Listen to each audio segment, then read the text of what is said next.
বিয়া শাদীর মধ্যে আজকে হিন্দুদের কথা চলতে আছে, হিন্দুদের কানুন চলতে আছে, মুসলমানদের রসুলের সুন্নত ছাড়িয়া হিন্দুদের কথা আজকে বিয়া শাদীর মধ্যে অগ্রাধিকার চলতেছে।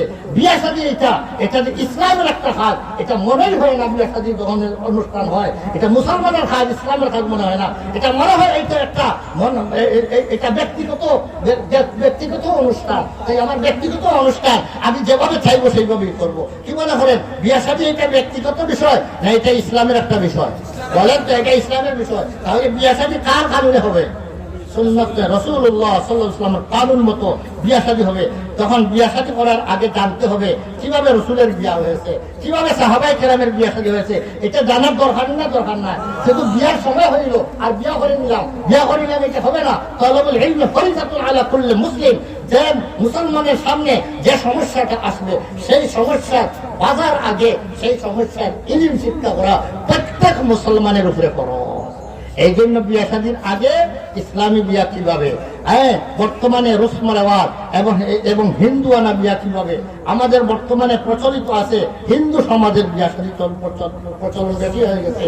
এই জন্য মুসলিম সমাজের ইসলামী বিয়া শাদী আমাদের প্রচলন করতে হবে। এর সাথে সাথে আরো একটি কথা বলি, আজকে মুসলমান বাচ্চাদের অবস্থা দেখলে মনের মধ্যে দুঃখ লাগে। আজকে মুসলমানের বাচ্চারা কি যে মনে করতে আছে। আজকে আগে মুসলমানের বাচ্চারা প্যান্ট কিনতো, আপনার খ্রিস্টানদের প্যান্ট পাইয়ে দিত, প্যান্ট পরতো। এখন প্যান্ট পরতো যখন সেইটাও আসলে ভালো কাজ নয়, খ্রিস্টানদের অনুসরণ করা ঠিক নয়। এটা হলো খ্রিস্টানদের পোশাক, এটা পরিধান করা মুসলমানদের জন্য ঠিক নয়। কিন্তু এটা এক পর্যায়ে ছিল মকরুহে তাহরিম হইলেও এটা হারামের পর্যায়ে গেল না। কিন্তু এখন তো এমনভাবে হয়েছে আপনার এখন দেখা যায় যে কিছু প্যান্ট করে, কিন্তু প্যান্টের ভিতরে আপনার জানালা দেওয়া, দেখছেন নি? জানালা দিয়ে আপনার রানের রং কিভাবে, রান কিছু বাহির হইত, কিছু বাতাস আমার ঢুকতো। এটার জন্য প্যান্টের মধ্যে জানালা সিস্টেম প্যান্ট। এখন বলেন তো এই সিস্টেমটা কোন জায়গা থেকে আসছে? খ্রিস্টান জগৎ থেকে আসে। মুসলমানরা খ্রিস্টানদের অনুসরণ করবে না খ্রিস্টানদের অনুসরণ বর্জন করবে? এর চেয়ে আরো বেশি মারাত্মক বিষয় হইল যে